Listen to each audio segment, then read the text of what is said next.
বিশ্বকাপ থেকে বিদায় নিলেও কপাল খুলেছে কেপ ভার্দের। কোটি কোটি টাকা হাতে আসতে পারে কেপ ভার্দের। বিশ্বকাপে হার, তবু কেপ ভার্দের জ্যাকপট লেগে গেল। এবার বিলিয়ন ডলারে বৃষ্টি হবে কেপ ভার্দের উপরে। আর্জেন্টিনার কাছে হারেই খুলে গেল ভাগ্য। কেপ ভার্দেকে ঘিরে বিশ্বজুড়ে উন্মাদনা তুঙ্গে। কেপ ভার্দে নিয়ে কেন এত মাতামাতি জানেন? ফুটবলের জাদুতেই বদলে যাবে দেশের অর্থনীতি। কেপ ভার্দেকে নিয়ে বড় ভবিষ্যৎবাণী। বিশ্বকাপ না জিতেও কিভাবে কোটি কোটি ডলার আসতে চলেছে কেপ ভার্দের ঘরে, দেখুন। কেপ ভার্দের বিশ্বকাপ অভিযান শেষ হয়ে গেলেও তাদের সাফল্যের আসল গল্প যেন এখনো শুরু হয়েছে। মাঠে লড়াইয়ের বিশ্বকে চমকে দেওয়া এই ছোট্ট দ্বীপরাষ্ট্র এবার আন্তর্জাতিক পর্যটনের নতুন আকর্ষণ হিসেবে উঠে আসছে। বিশেষজ্ঞদের মতে ফুটবলের এই সাফল্য ভবিষ্যতে দেশের অর্থনীতিতে বড় পরিবর্তন আনতে পারে। বিশ্বকাপে কেপ ভার্দের দুর্দান্ত পারফরমেন্স দেশটির নাম বিশ্বের কোটি কোটি মানুষের কাছে পৌঁছে দিয়েছে। আগে যারা দেশটির নামও শুনতেন না, তারাও এখন কেপ ভার্দে সম্পর্কে জানতে আগ্রহী। আন্তর্জাতিক সংবাদ মাধ্যম এবং সামাজিক যোগাযোগ মাধ্যমেও দেশটি নিয়ে ব্যাপক আলোচনা চলছে।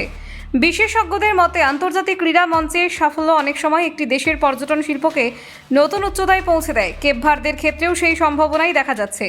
বিশ্বকাপে নজরকাড়া পারফরমেন্সের কারণে দেশটির প্রতি বিদেশি পর্যটকদের আগ্রহ উল্লেখযোগ্যভাবে বেড়েছে। এর আগেও এমন উদাহরণ দেখা গিয়েছে। 2018 সালে বিশ্বকাপে ক্রোয়েশিয়া রানার্স আপ হওয়ার পর দেশটিতে পর্যটকের সংখ্যা দ্রুত বৃদ্ধি পায়। পরবর্তী এক বছরে পর্যটন খাত থেকে প্রায় $1 বিলিয়ন অতিরিক্ত রাজস্ব আয় হয়েছিল বলে বিভিন্ন অর্থনৈতিক বিশ্লেষণে উঠে এসেছে। একইভাবে 2022 সালের বিশ্বকাপে মরক্কো সেমিফাইনালে পৌঁছে ইতিহাস গড়ার পর দেশটির পর্যটন শিল্পেও বড় উত্থান দেখা যায়। পর্যটন ব্যবসা প্রায় 34% বৃদ্ধি পায় এবং মোট আয় পৌঁছায় $10 লক্ষ বিলিয়ন। আগের তুলনায় প্রায় $2.5 বিলিয়ন বেশি রাজস্ব আসে এই খাত থেকে। এই দুই দেশের অভিজ্ঞতা থেকে অনেকে অর্থনীতিবিদ মনে করছেন কেপ ভার্দেও একই ধরনের ইতিবাচক পরিবর্তনের মুখ দেখতে পারে। বিশ্বকাপে নিজেদের পরিচিতি বাড়ানোর সুযোগকে কাজে লাগাতে পারলে দেশটির পর্যটন শিল্প আগামী কয়েক বছরে বড় লাভের মুখ দেখতে পারে। বিশ্বকাপে আর্জেন্টিনার কাছে বিদায় নেওয়ার পরেও কেপ ভার্দেকে ঘিরে আগ্রহ কমেনি, বরং গুগলে কেপ ভার্দের ভ্রমণ সংক্রান্ত সার্চ গত বছরের তুলনায় প্রায় 5000% বৃদ্ধি পেয়েছে। এই পরিসংখ্যান প্রমাণ করেছে যে বিশ্বজুড়ে মানুষ এখন দেশটি সম্পর্কে আরও জানতে চাইছেন। শুধু ফুটবল নয়, কেপ ভার্দের প্রাকৃতিক সৌন্দর্য পর্যটকদের আকর্ষণের অন্যতম কারণ।